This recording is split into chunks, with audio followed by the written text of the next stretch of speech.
More than 170 asylum seekers have been picked up by the Navy in waters to Australia's northwest. The 2 boatloads are heading to Christmas Island, but their arrival has caused another flare-up in the political debate over where they should be processed. Political correspondent Greg Jennett reports. 2 boats in one night sailed straight into the eye of a political storm.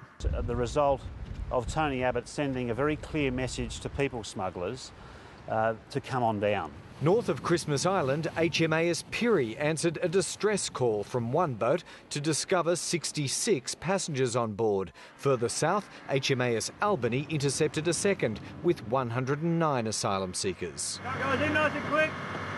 In the middle of a parliamentary standoff on asylum seeker policy, good afternoon. Their arrival had been anticipated. This is not a time for Mr Abbott to simply press the no button again. This is a pretty desperate Prime Minister who's lost control of our borders. The blame game is on in earnest. How sustainable is it for you to run a political campaign whereby every boat that arrives from here on is Tony Abbott's fault?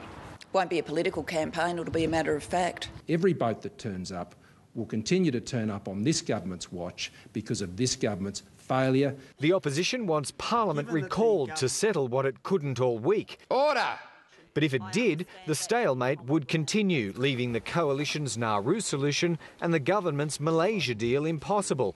And despite Malaysia's assurances on human rights under that deal, we will certainly follow the bidding of what the Australian government wants. The Commonwealth Ombudsman has serious doubts about whether those promises must be honoured by Malaysia's courts. The issue of whether an agreement can result or interfere with, say, Malaysian judiciary's imposition of a penalty is not something that we're certain of.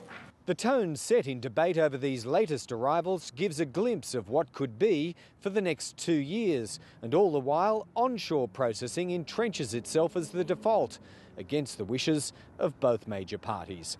Greg Jennett, ABC News, Canberra.